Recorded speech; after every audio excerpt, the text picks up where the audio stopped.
प्यारे प्यारे दोस्तों, नमस्कार। स्वागत है आप सभी का मेरे यूट्यूब चैनल में। और आज हम लोग बिहार बोर्ड के कक्षा 6 की पाठ्य पुस्तक को पढ़ेंगे और ये हमारा भूगोल विषय है और इसका ये चैप्टर 8 है जिसका नाम है हमारा राज्य बिहार। आइए हम लोग देखते हैं इस चैप्टर में क्या है। बिहार के पश्चिम चंपारण जिले के गौनाहा कन्या मध्य विद्यालय में कई छात्राएं प्रतिदिन नेपाल से पढ़ने आती है। उत्तर प्रदेश से आने वाली गाड़ियों की जांच राष्ट्रीय राजमार्ग संख्या 2 पर कर्मनाशा के निकट की जाती है। बंगाल बंद के कारण पूरब से पटना आने वाली ट्रेनें लेट हो जाती है। झारखंड में राष्ट्रीय मार्ग संख्या 33 में दरार पड़ने से राजू के दादाजी आज पटना नहीं पहुंच सके। गुरुजी ने बच्चों के सामने कुछ सवाल रखे और कहा, सोचकर बताइए ऐसा क्यों होता है। उन्होंने पुनः कहा, अब आइए जरा भारत के इस नक्शे पर अपने प्रदेश बिहार को ढूंढें। यह पूर्वी भारत का एक महत्वपूर्ण राज्य है जो पूरब से पश्चिम तक 483 किलोमीटर लंबाई तथा उत्तर से दक्षिण तक 345 किलोमीटर चौड़ा है। हम अक्सर अपने आसपास के घरों में खेलने या किसी काम से आते जाते हैं। ऐसे घर हमारे पड़ोसी कहलाते हैं। ठीक इसी तरह राज्यों से सटे दूसरे राज्य भी होते हैं जो पड़ोसी राज्य कहलाते हैं। जैसे हमारे पड़ोसी एक दूसरे के काम आते हैं या एक दूसरे से प्रभावित होते हैं, ठीक वैसे ही हमारे पड़ोसी राज्य भी एक दूसरे को प्रभावित करते हैं। बिहार के उत्तर दिशा में नेपाल देश, पूर्व में पश्चिम बंगाल, दक्षिण में झारखंड तथा पश्चिम में उत्तर प्रदेश राज्य है। सड़कें और रेल लाइनें अपने राज्य को पड़ोसी राज्यों से जोड़ती है। प्रशासनिक सीढ़ियाँ। गुरुजी ने बताया, इतने बड़े राज्य को प्रशासनिक सुविधा के लिए 9 प्रमंडलों और 38 जिलों में बांटा गया है। एक प्रमंडल में कई जिले होते हैं और जिलों में अनुमंडल होते हैं। इन अनुमंडलों में कई प्रखंड होते हैं। ऐसे प्रखंडों की संख्या 534 है। ये प्रखंड कई पंचायतों से मिलकर बने होते हैं। अपने प्रदेश का मानचित्र देखकर अपने जिले की चौहद्दी पता कीजिए। जलवायु। बिहार के पूर्व में गर्म और आर्द्र जलवायु एवं पश्चिम में गर्म एवं शुष्क जलवायु मिलती है। यहाँ की जलवायु मानसूनी है। यहाँ मुख्यतः 3 ऋतुएं होती है, ग्रीष्म, वर्षा और शीत। गर्मी का मौसम। गुरुजी ने पूछा, कैसे पता चलता है कि गर्मी आ गई है। रेशमा बोल उठी, जब हाट बाजारों, घरों, यात्राओं में ककड़ी, खीरा, तरबूज, कुल्फी, लस्सी, शरबत, पंखा, कूलर, घड़े, सुराही की मांग बढ़ जाए तब समझिए कि गर्मी का मौसम आ गया। होली के बाद से गर्मी पड़नी शुरू हो जाती है जो जून तक पड़ती है। इस दौरान धूल भरी तेज हवाएं एवं आंधियां चलती है जिसे लू कहते हैं। कभी कभी हल्की वर्षा भी हो जाती है। औसत तापमान 30 डिग्री सेंटीग्रेड रहता है जबकि गर्मी में तापमान 40 डिग्री सेंटीग्रेड से अधिक हो जाता है। वर्षा का मौसम। गुरुजी ने पुनः पूछा, वर्षा ऋतु कब आती है और इस समय हम क्या क्या करते हैं। महेश बोला, यह मौसम जून के तीसरे सप्ताह से शुरू हो जाता है जिससे अक्टूबर तक बारिश होती है। बरसात का पानी खेतों, नालों, गड्ढों में भर जाता है। नदियों में उफान आता है। किसान खरीफ फसल बोने लगते हैं। दक्षिण बिहार में किसान धान के बिचड़े तैयार करके रोपते हैं। इन दिनों कुदाल, खंती, ट्रैक्टर, बैल, भैंस, प्लास्टिक के जूते, छाता इत्यादि का उपयोग बढ़ जाता है। इन दिनों ग्रामीण क्षेत्रों की महिलाओं को भी खेती के कामों में पर्याप्त रोजगार मिल जाता है। नेपाल की तराई में पहाड़ी से तेजी से गिरने के बाद नदियां अपने साथ बड़ी मात्रा में मिट्टी एवं कंकड़ पत्थर लाती है जो नदियों के तल में जमा हो जाते हैं। इसके कारण नदियों के बाढ़ का पानी आसपास के इलाकों में फैल जाता है। रोहित बोल उठा, अपने राज्य में बाढ़ भी तो खूब आती है। गुरुजी ने बताया, बाढ़ का मूल स्रोत गंडक, बागमती, कमला, बकैया, करेह, महानंदा, कोसी इत्यादि नदियां हैं जिनका उद्गम नेपाल में है। सुपौल से दक्षिण सहरसा जिले तक लगभग 110 किलोमीटर तक का पूर्वी बांध और मधुबनी से दक्षिण खगड़िया तक का 90 किलोमीटर तक के पश्चिमी बांध के बीच लगभग 10 किलोमीटर के चौड़ाई वाले क्षेत्रों के लोग वर्ष में लगभग 3 से 4 महीने दोहरी जिंदगी जीते हैं। गुरुजी बोले, पिछले दिनों मेरी भेंट सहरसा जिले के एक किसान से हुई थी। बातचीत के क्रम में उसने बताया कि पूर्वी बांध से पश्चिमी बांध के बीच लगभग 1100 वर्ग किलोमीटर में रहने वाले लोग लगभग 4 महीने तक विस्थापित जिंदगी जीते हैं। ऐसा बरसात के दिनों में होता है। लोग बाढ़ की संभावना जान के तटबंधों और स्तरों पर रहने चले जाते हैं। वे फूस और प्लास्टिक के काम चलाऊ छत और दीवार बनाकर रहते हैं। सबसे पहले अपने मवेशियों को ऊंचे स्थानों पर पहुंचाकर इन्हें सुरक्षित करते हैं। ऐसा इसलिए कि बाढ़ का पानी इनके मवेशियों को बहा न ले जाए। घरों को छोड़कर तटबंध पर जाने से पहले खेतों में मनीजर के बीज छींट देते हैं। बाद में बाढ़ का पानी उतरने पर मनीजर के पौधे डंठल के रूप में तैयार हो जाते हैं, जो जलावन के काम आते हैं। तटबंधों पर रहते हुए ये मवेशियों की दूधों की बिक्री, बचाकर रखे गए अनाज, मछली पकड़ना और सरकारी सहायता पर निर्भर हो जाते हैं। ये अपने गांव एवं खेतों को पानी में डूबे रहते हैं, देखते रहते हैं। बाढ़ में घिरे गांव में अपने घरों को देखने के लिए इनके पास अपनी नाव होती है, जिसकी मदद से वे घर की देखरेख करते हैं या काम की चीज़ें ले आते हैं। नावें सरकारी सहायता से भी मिली होती है। पानी उतरते ही वापस गांव में लौटते हैं और बाढ़ द्वारा लाई गई बलुआही मिट्टी में परवल, ककड़ी, मिश्रीकंद, तरबूज एवं दोमट मिट्टी में मक्का, दलहन, गेहूं आदि की फसलें उपजाते हैं। अगले 8 महीनों के लिए फिर से गृहस्थी जमाते हैं, क्योंकि अगले साल पुनः 4 महीने बाढ़ की विभीषिका झेलने को तैयार रहना होता है। लेकिन क्या यह बरसात पूरे राज्य में समान रूप से होती है? एक समय कहीं बाढ़ आ जाती है तो कहीं खेतों में भी पूरी पानी नहीं रुकता। कहीं कई किलोमीटर तक जल ही जल नजर आता है। यह जल लगभग 4 महीनों तक खेतों में जमा रहता है। अब सोचो कि बरसात के मौसम में प्रदेश के अलग अलग हिस्सों में जनजीवन पर क्या असर पड़ता है। ताल क्षेत्र का एक गांव पटना से पूर्व एक बड़ा हिस्सा फतुहा से बड़ाहिया मोकामा तक ताल या ताल क्षेत्र कहलाता है। जरा वहाँ की कहानी भी उन्हीं लोगों से सुने। बरसात में दक्षिण बिहार की नदियों के पानी का बड़ा हिस्सा गंगा में नहीं समा पाता है। यह पानी पूरे बड़े इलाके में दूर दूर तक फैल जाता है और एक बड़ा ताल सा दृश्य उपस्थित करता है। रेलगाड़ी द्वारा पटना से लखीसराय जाते वक्त दोनों ओर समुद्र जैसा दृश्य दिखता है। बीच से रेलगाड़ी गुजरती है। एक छोटे स्टेशन पर उतरकर जब वहाँ के लोगों से पूछता हूँ कि चारों ओर पानी भरा है, धान की फसल रोपोगे नहीं तो फिर खाओगे कैसे? रामधनी यही नाम था उस आदमी का, जिसने जवाब दिया, लगता है पहली बार इधर आए हैं। अरे यह ताल क्षेत्र है, इस ताल में किसी का घर नहीं होता। यहाँ हम खरीफ की फसल तो बोते ही नहीं। अक्टूबर में जब सारा पानी धरती सूख लेती है और ज़मीन दलदली होती है, तब हम इनमें दलहन और रबी की फसलें बो देते हैं। क्या 3-4 महीने पानी भरे रहने पर खेतों में मेर बचे रहते हैं? यह सुनकर वह हंस पड़ा और बोला, मेर? हमारे इन खेतों में मेर होते ही नहीं है। फिर भला फसलों की रुपाई या कटाई कैसे करते होंगे? वह बताने लगा, पानी भरे रहने से मेर समाप्त हो जाते हैं। हम अपने खेतों की बुआई अंदाज से कर देते हैं। इसमें चना, मसूर, सरसों, तीसी, गेहूँ होता है। फसल तैयार होने पर अपने ज़मीन के कागजात में अंकित लंबाई चौड़ाई को देखकर फसल काट लेते हैं। सभी ऐसा ही करते हैं। मिट्टी दलदली होने के कारण रबी की ज़बरदस्त फसल होती है। उसने यह भी बताया कि इधर दाल छाँटने वाली कई मिलें भी हैं। पशुओं के लिए पर्याप्त भूसा होता है। यह दुधारू पशुओं के लिए लाभदायक होता है। क्या कोई इलाका सब्जियों के उत्पादन के अनुकूल है? हाँ, पटना के निकट दियारा एवं जल्ला क्षेत्र। पता कीजिए कि ऐसा क्यों होता है। जाड़े का मौसम। अब जाड़े की बात करें, गुरुजी बात शुरू कर दें इससे पहले संजय बोल पूरा। जाड़े में ठंडक पड़ती है। मेरी माँ रजाई और कंबल ओढ़ने के लिए निकाल लेती है। लोग लकड़ी जलाकर अलाव तापते हैं। माँ कहती है कि इन दिनों खाने पीने की चीज़ें जल्दी ख़राब नहीं होती। दादाजी तो गर्म पानी पीते हैं। गरम गरम चाय सबको भाती है। ऊन की बिक्री बढ़ जाती है। ठंड से बचने के लिए लोग मफलर बांधते हैं। राजू ने टोका, हाँ सर, अपने प्रधान सर भी इन दिनों टोपी पहनकर आते हैं और सबको कान ढकने के लिए कहते हैं। वो सब तो ठीक है, लेकिन ये सब कितने दिनों तक चलता है? गुरुजी पूछ बैठे। अब सब चुप। मुस्कुराते हुए गुरुजी बोले, दुर्गा पूजा से सरस्वती पूजा तक। इन दिनों तापमान कम हो जाता है। दिसंबर से जनवरी महीने में शीतलहर चलती है।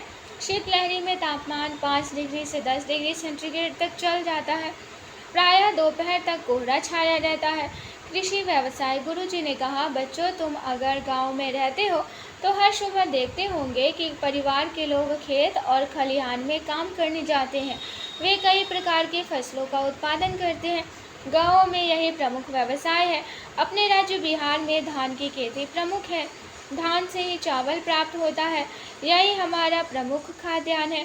फिर गेहूँ, मक्का, दलहन और तेलहन की भी खेती होती है। ये सभी फसल प्रत्यक्ष या अप्रत्यक्ष रूप से किसान उपयोग में लाते हैं। लेकिन वैशाली, समस्तीपुर और मुजफ्फरपुर जिलों में तंबाकू, छपरा, सिवान, गोपालगंज एवं चंपारण क्षेत्र में गन्ना तथा पूर्णिया, कटिहार, अररिया और किशनगंज जिलों में जूट की खेती होती है। इन फसलों को कारखानों में ले जाया जाता है। तंबाकू से सिगरेट और बीड़ी, गन्ना से चीनी, गुड़ एवं जूट के पाट के सामने बनाए जाते हैं। वन, बिहार में मात्र 6.4% भूभाग पर वन है। उत्तर पश्चिम में हिमालय की तराई में सोमेश्वर की पहाड़ियों में जंगल मिलते हैं। अररिया एवं पूर्णिया जिलों के कुछ हिस्सों में विरल वन पाए जाते हैं। जमुई एवं बांका जिलों के भी कुछ हिस्सों में जंगल है। गया तथा नवादा जिलों में भी झारखंड की सीमा से सटे कुछ हिस्से वन से आच्छादित हैं। राजगीर की पहाड़ियों तथा कैमूर की पहाड़ियों पर भी वन मिलते हैं, लेकिन अधिकतर क्षेत्रों में विरल वन है। तंबाकू, हमने अक्सर कई लोगों को तंबाकू खाते देखा है। क्या तुमने किसी तंबाकू की दुकान पर सरेसा तंबाकू का बोर्ड देखा है? इसका मतलब क्या है, कभी सोचा है? गुरुजी की यह बातें चौंकाने वाली थी। सचमुच ऐसा बोर्ड तो तंबाकू की दुकानों में दिखता है। गुरुजी ने कहा, मैं तंबाकू बेचने वाले नारायण लाल को बुलाता हूँ। दूसरे दिन गुरुजी के साथ नारायण लाल आए और सरेसा तंबाकू की जानकारी दी। नारायण लाल ने बताया कि उत्तर बिहार में समस्तीपुर, मुजफ्फरपुर और वैशाली जिलों के कुछ प्रखंडों में तंबाकू उपजाया जाता है। इन इलाकों को संयुक्त रूप से सरेसा क्षेत्र बोला जाता है। यह किसी खास गांव का नाम न होकर तंबाकू उत्पादन करने वाले पूरे इलाके का ही नाम है। इस इलाके का तंबाकू देश के अन्य राज्यों में भी भेजा जाता है। वहाँ के किसानों की खेती बाड़ी का अर्थ खेतों को खूब साफ रखकर तंबाकू के पौधे को लगाना, उसके पत्तों को सुखाना और उन्हें व्यापारियों के हाथों बेच देना होता है। हमारे जैसे कई छोटे दुकानदार की अर्थोपार्जन का साधन यही तंबाकू की बिक्री है। इस इलाके के किसान बड़ी मेहनत से तंबाकू के पौधे उगाते हैं। यहाँ की मिट्टी भी चूना युक्त होती है। एक सेंध में एक एक हाथ की दूरी पर चारों तरफ छोड़ते हुए तंबाकू के पौधे रोपे जाते हैं। शुरुआत के एक सप्ताह तक धूप से बचाने के लिए दिन में पौधे को केले के पत्तों या टोकरी से ढक देते हैं। क्यारियों में खरपतवार एवं ढेले बिल्कुल नहीं रहते। तंबाकू के पौधे धीरे धीरे बड़े होकर फैलते हैं। बाद में इन्हीं पत्तों को तोड़कर उन्हें भिंगा कर धीरे धीरे सुखाते हैं और पत्तों को लपेट कर रखते जाते हैं। चूँकि सरेसा इलाके के तंबाकू काफ़ी कड़कदार होते हैं, इसीलिए तंबाकू बेचने वाले सरेसा के नाम का इस्तेमाल तंबाकू को प्रभावशाली बनाने के लिए करते हैं। मीठी चीनी कहाँ से आती है? गुड़ और चेला चीनी, यह मुहावरा हम रोजाना सामान्य बातचीत में कहते सुनते हैं, मगर क्या कभी सोचा है गुड़ चीनी कहाँ से आती है? गुड़ चीनी की कहानी जानने के लिए बिहार के उत्तर पश्चिम में स्थित गोपालगंज या पश्चिमी चंपारण पहुंचना होता है। गुरुजी ने कहा तो सभी बच्चे सतर्क होकर बैठ गए और एकदम से सन्नाटा छा गया। गुरुजी कहने लगे, मैं वहाँ एक काम के सिलसिले में गया था। वहाँ नेपाल की पहाड़ियों का पानी बहकर आता है और मिट्टी में चूने का अंश चला आता है। यह मिट्टी ईख की खेती के लिए उपयुक्त है। मैंने देखा कि सैकड़ों ट्रैक्टर पर गन्ने लदे हुए हैं और वे चीनी मिलों की ओर जा रहे हैं। चीनी मिलों में किसी किसान गन्नों को बेच देते हैं। तभी मनोज बोला, मेरे नाना जी बड़े किसान हैं, वे अकेले 100-125 ट्रैक्टर गन्ने बेचते हैं। फिर इन्हीं गन्नों के रस से गुड़ और चीनी बनाई जाती है। यही सच है ना गुरुजी? बिल्कुल ठीक। चूँकि किसानों के गन्ने खरीदने के लिए मिलें तैयार रहती हैं और उन्हें नगद पैसा भी दे देती है, इसलिए यहाँ के किसान गन्ना उपजाना पसंद करते हैं। किसान भी गन्ने की फसल एक ही खेत में 2 से 3 बार लगातार उपजाकर नकदी प्राप्त कर लेते हैं। चीनी मिलें उन गन्नों से रस निकालकर चीनी बनाती है और फिर यही चीनी बोरों से में भरकर बाजार पहुंचाती है। छोटे किसान गन्नों को पेराई खलिहानों में ही करके तैयार रस से गुड़ बना लेते हैं। इन गुड़ों की भी बिक्री सहज ढंग से हो जाती है। गुरुजी आगे बोले, वहाँ बहुत सारे लोगों को इन चीनी मिलों में रोजगार मिला हुआ है। स्थानीय लोग गन्ने को ढोने के लिए ट्रैक्टर खरीद कर किराए पर देते हैं। गन्ना के उत्पादन से किसानों के अलावा कई लोगों को रोजगार उपलब्ध होता है। तभी मंजू बोल उठी, हाँ सर, मेरी मौसी का घर सारण जिले में है। वहाँ चीनी मिलें भी है और चॉकलेट भी बनती है। वह जब भी आती है हम लोगों के लिए गुड़ की ढेलियाँ और ढेर सारी चॉकलेट लाती है। गुरुजी बोले, वैसे आपकी बोली भी गुड़ जैसे ही मीठी है। चलिए अब टिफ़िन का समय हो गया है। वहाँ हाँ चलो चलो सब चलते हैं। पता कीजिए गन्नों को किसान मिलों में ले जाकर कैसे तौलते होंगे और तैयार चीनी को बाजार में भेजने के लिए किन किन चीज़ों की आवश्यकता होती होगी। छोटे किसान गन्नों के छिलकों का क्या उपयोग करते हैं, सोचकर बताइए। बेतिया के एक उत्पादक कागज़ मिलों और डिस्टिलरियों को कच्चे माल भी उपलब्ध कराते हैं। बताइए ऐसा कैसे संभव है। वन्य प्राणी, बच्चों क्या आप जानते हैं कि बिहार के जंगलों में अनेक जानवर रहते हैं। बाघ, भालू, हिरन, बारहसिंगा, नीलगाय और हाथी जैसे अनेक जानवर जंगल में मंगल मनाते हैं। बाघ हमारा राष्ट्रीय पशु है। कभी बिहार के घने जंगलों में बाघ और हाथियों की भरमार थी, लेकिन जनसंख्या के बढ़ने से जंगल कटते गए और जंगली जानवर घटते गए। आज भी पश्चिमी चंपारण जिला के वाल्मीकि नगर अभयारण्य में रात्रि के समय बाघों की दहाड़ सुनाई देती है। यहाँ पर बाघ के अतिरिक्त जंगली सुअर, भालू और हिरन भी बहुलता से मिलते हैं। वाल्मीकि नगर अभयारण्य के अतिरिक्त रोहतास जिले का कैमूर अभयारण्य, नालंदा जिले का राजगीर अभयारण्य और गया में गौतम बुद्ध अभयारण्य और खड़गपुर की पहाड़ियों के बीच अवस्थित भीम बांध अभयारण्य और इसके गर्भ जल के सोते किसी का भी मन मोह सकते हैं। गंगा और सोन नदी के दियारे में उगी लंबी घासों के बीच नील गायों को दौड़ाते हुए देखा जा सकता है। यहाँ सांप की विभिन्न प्रजातियाँ मिलती हैं। इनमें गेहुअन, करैत, धामिन इत्यादि मुख्य रूप से मिलते हैं। इसी प्रकार बेगूसराय जिले के कावल झील क्षेत्र में जाड़े के मौसम में देशी और विदेशी पक्षियों का झुंड देखा जा सकता है। पटना नगर में स्थित संजय गांधी जैविक उद्यान भी जंगली जानवरों को नज़दीक से देखने का एक आकर्षक जगह है। जाड़े के दिनों में पटना के दानापुर सैनिक छावनी के निकट गंगा तट पर साइबेरियन क्रेन भारी संख्या में प्रतिवर्ष आते हैं। पर्यटकों की सुविधा के लिए सरकार ने यहाँ वाच टावर बनाने का निर्णय लिया है ताकि लोग इन पक्षियों को सुविधाजनक ढंग से देख सकें। जनसंख्या, बच्चों क्या आप जानते हैं कि हमारे देश में प्रत्येक 10वें वर्ष में जनगणना होती है। 2011 ईस्वी की जनगणना के अनुसार बिहार की कुल जनसंख्या 10 करोड़ के लगभग है। बिहार से अधिक लोग सिर्फ उत्तर प्रदेश और महाराष्ट्र में रहते हैं। यहाँ अधिकतर लोग गाँवों में रहते हैं। यहाँ कई बड़े नगर भी हैं। बिहार की राजधानी पटना सबसे बड़ा नगर है। इस नगर में करीब 20 लाख लोग रहते हैं। बिहार की जनसंख्या तेज़ी से बढ़ रही है। इसी का प्रभाव है कि वनों को काटकर लगातार खेत बनाया जा रहा है। गहन खेती करने से भी मिट्टी की उर्वरा शक्ति कम होती जाती है। ऐसा इसलिए होता है कि एक ही खेत से लगातार कई प्रकार की फसलें उपजाई जाती है। दूसरा, अधिक उत्पादन प्राप्त करने के लिए रासायनिक खादों का भारी मात्रा में उपयोग किया जा रहा है। यहाँ भी भूमि की उर्वरा शक्ति के नष्ट होने का एक महत्वपूर्ण कारण है। शहरों की वृद्धि से परिवहन साधनों में भी वृद्धि होती है। इन कारणों से प्रदूषण भी फैल रहा है। बिहार की जनसंख्या वृद्धि को रोकना आवश्यक है। फिर सभी पढ़े लिखे और स्वस्थ रहे, यही सबका सपना होना चाहिए। तो आज के लिए बस इतना ही। आशा करती हूँ ये चैप्टर आप लोगों को पसंद आया होगा। पसंद आया है तो लाइक, शेयर और सब्सक्राइब जरूर कीजिएगा। धन्यवाद।